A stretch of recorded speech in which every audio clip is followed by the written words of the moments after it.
Shalom, selamat malam Bapak Ibu, para orang tua, lanjut usia, anak-anak muda dan juga anak-anak sekolah minggu. Apa kabar? Semoga semua dalam keadaan baik, sehat-sehat ya. Kita bersyukur malam ini kita kembali berjumpa dalam kebaktian rumah tangga kita yang biasa kita selenggarakan pada tiap Rabu malam. Kami mengajak kita melakukan kebaktian rumah tangga kita untuk terus boleh memuji, memuliakan nama Tuhan dan terus mendengarkan kehendak Tuhan dalam kehidupan kita supaya kita menjadi keluarga-keluarga yang bahagia diberkati oleh Tuhan Yesus. Malam ini seperti biasa saya pelayan firman akan menyampaikan renungan melalui pembacaan Alkitab yang disiapkan oleh Pokja Sinode GKP kita. Mari kita siapkan kebaktian kita dan tata kebaktian semoga sudah ada di tengah-tengah keluarga kita semua. Pembacaan Alkitab kita pada malam hari ini bersama dengan jemaat GKP lainnya dari Roma pasal 11. Mungkin ayatnya beda, saya mempersingkat di tengah-tengah waktu yang memang kita tidak terlalu punya waktu banyak di tengah-tengah masa pandemi ini. Roma 11 ayat 29 sampai dengan ayat yang ke-33. Kita buka Alkitab kita, Roma pasal 11 ayat 29 hingga yang ke-33 menjadi pokok renungan kita. Jemaat yang dikasihi Tuhan Yesus, sebelum kita membaca Alkitab kita serta merenungkannya, marilah kita bersama-sama berdoa, memohon pimpinan kuasa Roh Kudus memimpin kita semua. Kita satu dalam doa. Bapa kami yang di sorga, Bapa yang kami muliakan dalam Yesus Kristus, Juru Selamat kami, firman yang hidup. Kami bersyukur malam ini kami boleh bertemu kembali dalam ibadah kebaktian rumah tangga kami, Jemaat Tuhan GKP Tanjung Barat. Kami sementara waktu ini masih belum dapat beribadah di rumah bersama-sama, keluarga-keluarga bergabung, atau kebaktian di gedung gereja rumah Tuhan seperti waktu-waktu yang lalu. Oleh karena pandemi COVID-19 yang masih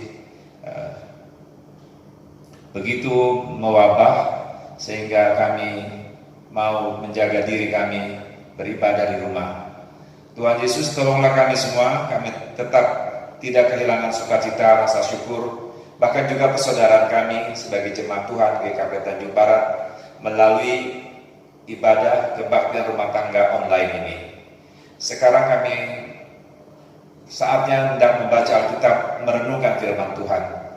Kiranya Roh Kudus menolong kami semua supaya kami dapat mendengar sabda-Mu dengan baik dan juga kami melakukannya dengan setia dan taat dalam hidup kami sehari-hari.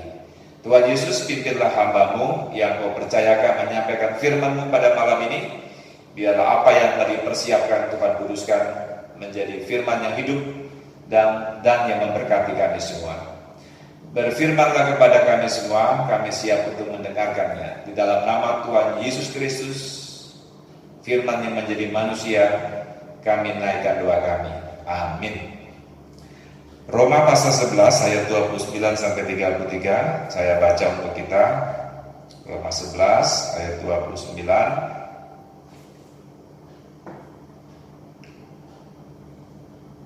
Sebab Allah tidak menyesali kasih karunia dan panggilannya.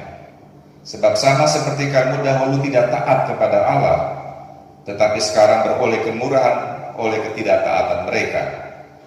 Demikian juga mereka sekarang tidak taat, supaya oleh kemurahan yang telah kamu peroleh, mereka juga akan beroleh kemurahan.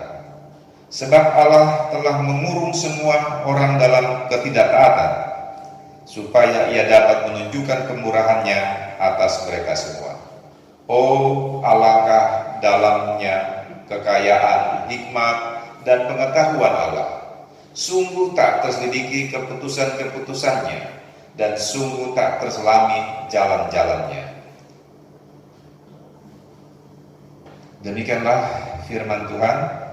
Berbahagialah kita yang mendengar dan yang setia melakukannya. Para orang tua lanjut usia, Bapak Ibu, serta anak-anak muda dan anak-anak yang dikasihi Tuhan Yesus Kristus, iman adalah tindakan untuk percaya dan melakukan apa yang kita yakini, melakukan dengan setaat-taatnya.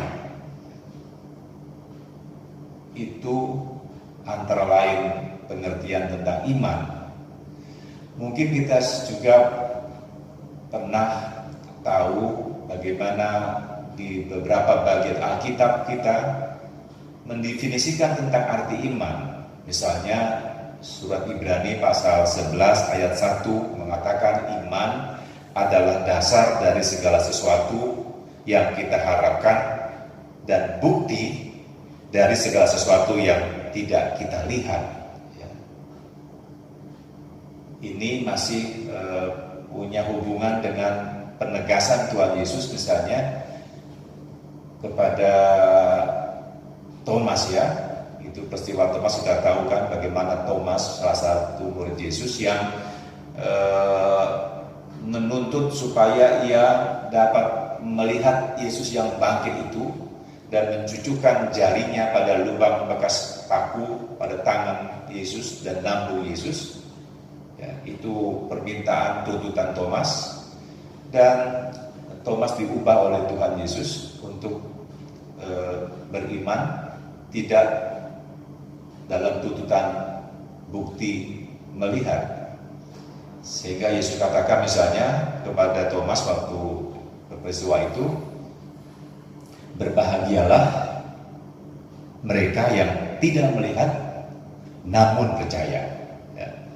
Jadi iman itu sesuatu yang memang menuntut sebuah keyakinan total dan membuktikannya dalam ketaatan total juga, setaat-taatnya tadi saya katakan.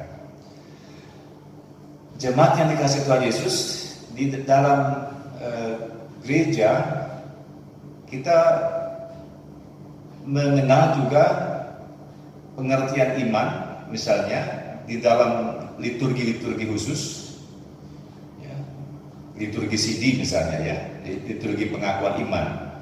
Seorang yang CD dia harus menjawab misalnya dengan dua kata, saya percaya dan saya berjanji. Jadi dua kata itu diucapkan, saya percaya dan berjanji. Jadi nggak bisa cuma percaya tapi tidak berjanji. Percaya itu, Bapak Ibu Saudara dan anak-anakku yang dikasihi Tuhan Yesus, percaya itu unsur iman yang pasif, ya, pasif.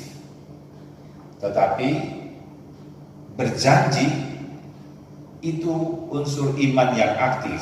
Berjanji artinya mau melakukan. Ya, jadi orang nggak tidak cukup hanya percaya, tapi dia harus berjanji untuk melakukannya dengan setaat-taatnya itu.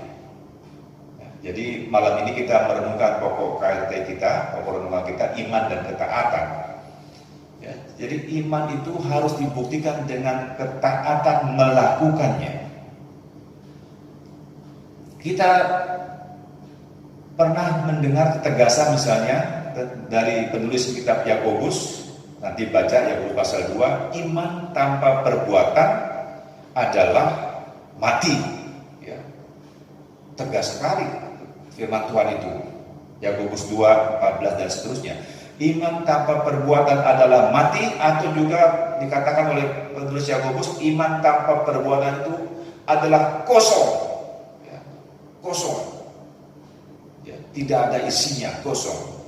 Jadi sekali lagi firman Tuhan selalu mengingatkan supaya orang beriman itu adalah orang yang melakukan kehendak Tuhan. Malam ini kita membaca bagian di mana ada pergumulan dari Rasul Paulus terhadap bangsa Israel, bangsanya sendiri, yang waktu lalu kita dengar pergumulan Paulus yang menyebut mereka bangsa Yahudi dengan istilah Israel karena mereka orang-orang yang menerima janji Allah, tapi buat Paulus bangsa Yahudi, bangsanya sendiri, saudara-saudaranya masih dianggap sebagai saudara secara jasmani karena mereka adalah orang-orang yang belum taat kepada janji Allah.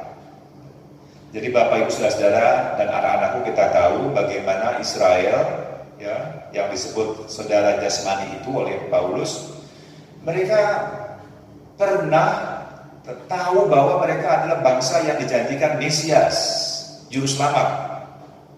Mereka beriman, percaya bahwa Mesias akan datang di dalam kehidupan bangsa mereka. Tapi tatkala Mesias itu datang dalam diri Yesus, mereka tidak taat terhadap janji Allah. Bahkan mereka menolak. Bahkan mereka membunuh Yesus Mesias itu. Itulah yang menyebabkan orang Yahudi, orang Israel buat Paulus sebagai bangsa yang baru saudara secara jasmani, belum rohani, karena belum menerima Kristus. Tetapi Paulus meyakini, walaupun itu pergumulan besar buat Paulus, tapi meyakini bahwa Allah tidak pernah membatalkan kasih karunia-Nya. Allah tidak akan membatalkan janjinya, termasuk kepada Israel, ya, yang cuma percaya tapi tidak taat, menolak Mesias. Jadi Paulus ingin sekali Israel menjadi saudara secara rohani yang menerima Kristus sebagai juru selamat, sebagai Mesias, seperti yang mereka nantikan. Jadi Bapak Ibu saudara-saudara, anakku yang dikasihi Tuhan Yesus Kristus,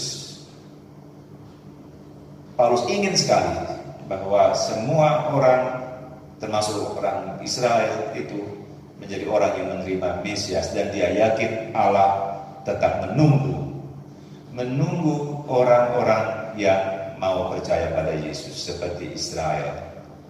Dan juga saudara-saudara, ini juga mungkin juga menjadi kritik buat kita, supaya kita tidak juga seperti orang Israel, kita percaya menerima akan Mesias Yesus Kristus, tapi kita tidak taat kepada kehendak Yesus.